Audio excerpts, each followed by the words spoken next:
Hello, and welcome to Tips and Tools for Sunday School, where we are training teachers and building programs for life transformation.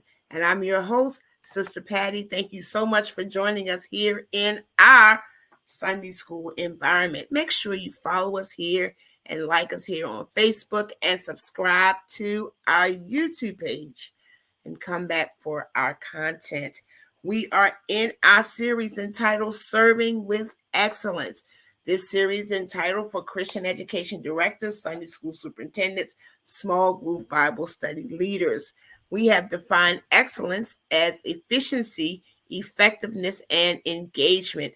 And tonight we want to talk about effectiveness. Tip 187 on effectiveness.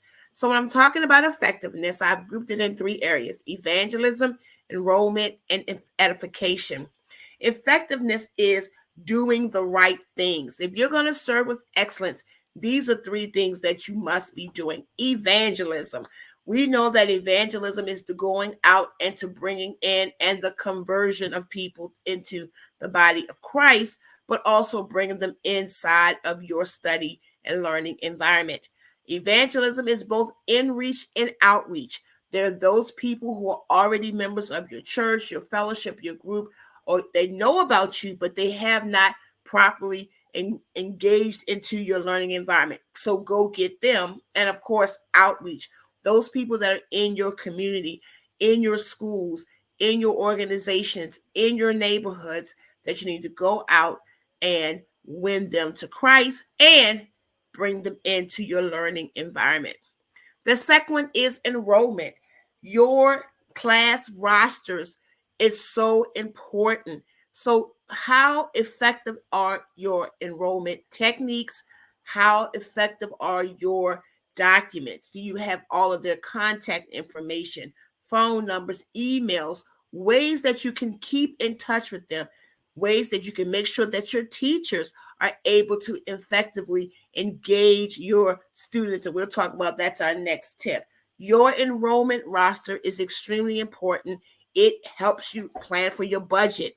It helps you stay and do evangelism, and it helps you care for your community. And our last tip is edification.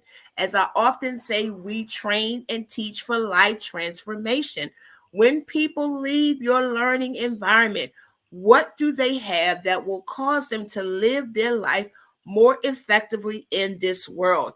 How does the Bible not just teach us how to be saved, but how does it teach us to manage our money? How does it teach us to have better relationships? How does it teach us to raise our children? How does it teach us to be an advocate for social justice? How does it teach us how to work on our in work environments better and to continue to be a light? So how effective is your edification in your learning environment? Well, that's our tip for today. Thank you so much for joining us here at Tips and Tools for Sunday School. Thank you for joining us. And as we always say, we'll see you next time.